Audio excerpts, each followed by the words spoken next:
So far we've learned quite a bit, but we've yet to apply it to a common business situation.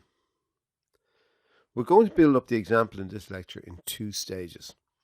The application relates to an issue which most businesses encounter at some point in the selling cycle, the issue of discounts. What we want to do now is to make Excel automatically calculate the value of a discount based on the value of an order which the customer places with us. Of course, we could calculate it every time we want to give a discount, but we want Excel to do the hard work for us. So let's say that my business has a set of rules for discounting based on the value of the order that the customer places with us. And the rules are as follows. So in this table you can see that, for example, if the order is greater than $10,000, the person is going to get a 12% discount, and so on. Let's think about this problem. All we have here is a set of conditions which you need to evaluate. There are no multiple conditions, so we don't need an and we don't need an or statement. We should be able to do this with nested ifs. So let's say that we put the customer order value into cell A4. Now we want Excel to automatically tell us what the percentage discount is.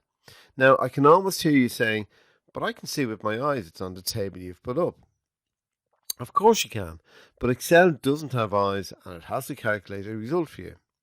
So the next issue is, where do we want the result to appear? Well, we put it here where we want the answer to appear, and that's where the formula is going to go. So what do we need to do? We've got to put an equals to sign in. Then we need an if statement with an opening bracket. Then we need the first condition. The question now is, which condition should go first? Do we start at the high value or do we start with the low value? If I was in a position to ask you to vote for one or the other, I'd have a pretty good bet that it would probably split 50-50. Let's pick the low value so that I can illustrate an exercise in logic. So let's type our formula out in this way. Equal to if bracket content of A4 greater than 2000, comma, 2%. Now we put in the first nested if bracket A4 greater than 2,500, comma, 3%, and so on all the way down the line. Now this formula, if it's correct, and with a value of $14,000 as being the customer order, we should get a discount value of 12%. But I wonder, is there a problem with this approach? At this point, it would probably be a good idea for you to pause, try this approach out, test the results, and see if you can understand where the difficulty lies. So did you try it out?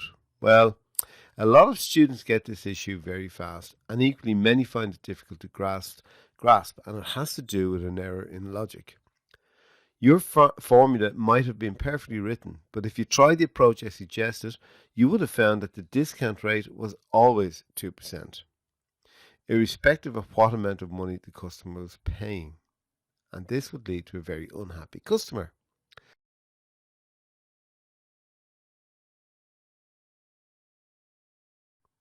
The issue is that Excel reads all formulae from left to right. The first condition it meets under the approach I outlined was, is the order greater than $2,000? Now, if the customer order is anything more than $2,000, Excel will say, that's true, and it won't read on.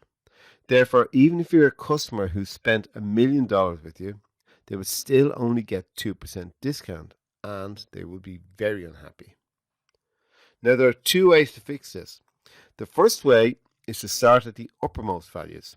So the first condition will be equal to if the content of A4 is greater than 10,000, 12%, and so on all the way down until you get to the default value.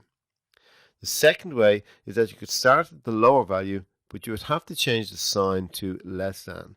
So you would have equal to if bracket content of A4 less than 2,000, 0%, if bracket A4 less than 2,500, 2%, and so on. Finally, the really big issue with the approach we've taken to the problem posed is that we have had to put the values directly into the formula. This is a problem because should we decide to change the discount rates or the order break value points, we will have to edit the formula. What we really want to achieve is that we can have the table of values set up in Excel and for the formula to automatically respond to any changes we make to the order values or the discount rates which our business uses. And that's where we're going to be heading to in the next lecture. Before we do so, you should try out practice exercise 5 first.